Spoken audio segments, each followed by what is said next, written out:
Now, if you ask me, the level of political debate in this country has been heading firmly for the gutter for quite some time now. This weekend, though, it seems to me, it's crawled resolutely into it.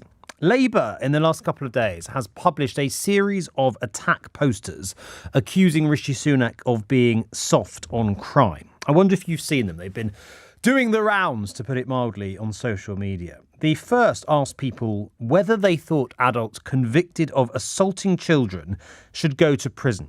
And below that question was the answer from Labour, Rishi Sunak doesn't. Another claimed the Prime Minister didn't think illegal gun owners should be behind bars. And a third accused him of thinking thieves shouldn't be punished. Now, not at all surprisingly, in my view, there has been a pretty major backlash, not just from Labour's opponents, but also from all part of that party. John McDonnell, for example, former Shadow Chancellor, writing on Twitter, "This is the sort of politics a Labour Party confident of its own values and preparing to govern should be engaged in. Please withdraw it. We, the Labour Party, are better than this." And David Blunkett, on the opposite end, the complete opposite end of the Labour Party, writing in the Daily Mail today, saying, "Once you resort to personal abuse, you create the risk that Britain's public discourse will degenerate ever further when baseless allegations and spurious slurs replace fair and robust political debate. Not only is the standing of our leaders undermined, but the very foundations of our democracy are compromised." I couldn't have put it better myself. And yet it seems Labour is having none of it. According to multiple reports today, the party is doubling down. They say they need to win, and if that means fighting dirty, so be it. They've spoken to counterparts in America and Australia, and that is the message that they've taken from those conversations. In one report, under a headline, "Labour's plan to keep dirty tricks going until the next election," a senior party source is quoted as saying that Labour has decided to go for it after a series of personal attacks on Keir Starmer. They've decided, in other words, to fight dirty fire with dirty fire. And I wonder what you make of that. Rather than trying to rise above it all, as I think they tried to do, to be fair, for a while, Keir Starmer's team have crawled down off the curb and got into the gutter too. Seems pretty clear to me that the run-up to this election is going to be beyond dirty. It's going to be filthy in the terms of the debate that we are going to see. And I wonder whether you think that matters. I wonder whether you think it's all fair game, that personal attacks and spurious slurs, as David Blunkett puts it, are fair game in the high-stakes competition that is electoral politics, and that both sides, maybe you think, are as bad as each other, and that this sort of thing is just something that we should expect and accept when it comes to the battle for power.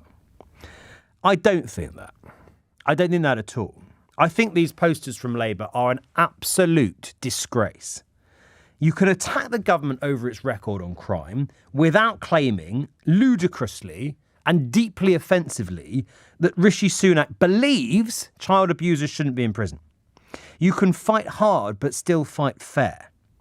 And I think this simplistic, childish, spurious drivel demeans our politics and demeans those making it, degrades our politics, and ultimately makes this country a worse place. We have a country that I fear is becoming increasingly divided, more and more hostile, more and more intolerant. And rather than trying to bridge those divides and heal those wounds, as good leaders do, what our current crop seem intent on doing is driving wedges ever deeper into them. We have to be able to disagree, all of us, to criticise, to call things out, without resorting to personal slurs and character assassination. And I think now both main parties have failed woefully in that task. So the idea to me that it's somehow in everyone's interest, or anyone's interests, for our leaders to be trading these pathetic attacks absolutely baffles me. Don't get me wrong. I understand why Starmer is outraged by the attacks on him. Boris Johnson's suggestion that he allowed Jimmy Savile to get away with his crimes was shameful. So was Rishi Sunak's claim that he was on the side of people traffickers. And you call me naive, but two wrongs don't make a right. And if you take part in a race to the bottom like this, you don't just demean yourself and degrade our politics ever further, but you stop being a possible solution to those problems and you start being part of the problem. George just texted straight away, where was all this complaining about dirty politics when Boris Johnson accused Keir Starmer of not prosecuting Jimmy Savile? There was outrage from all sides of the political spectrum at that claim, and rightly so. But you can't, on the one hand, say you're outraged about that and not be outraged when Labour claims that Rishi Sunak doesn't believe that child sex offenders should be in prison. They are both as bad as each other. They are untrue. They are nonsense. They are deeply offensive. And we have the right, I think, to demand better from our politicians than that sort of drivel. They need to grow up. They are leaders. They set the tone for our national debate, and the tone they're setting right now is well and truly in the gutter. I don't think that going after Rishi Sunak in the language they have done will win them many votes at all. Might be wrong, but I suspect that is what will happen. Because you get people like Phil. Phil, thank you for your call. Phil and Sidcup. You get people like Phil saying, well, it just puts me off because people want an opposition that rises above it, that gives them a sense of hope, of optimism, that things can be better. And when they see Labour just lowering itself to the same rhetoric that we've seen in recent weeks levelled at Keir Starmer, it's much harder to make that case, isn't it? It's much harder to convince people like Phil that there is a genuine alternative, not just in terms of policy, but in terms of how they do politics. And Keir Starmer did offer that when it was the contrast with Boris Johnson. He spoke a lot about honesty and integrity and decency and restoring that to public life. And that's part of why I think Labour's still so far ahead in the polls. But how long is that poll lead going to last if on one hand they promise honesty and integrity, on the other put out poster after poster that just chucks untrue lies and slurs at the Prime Minister?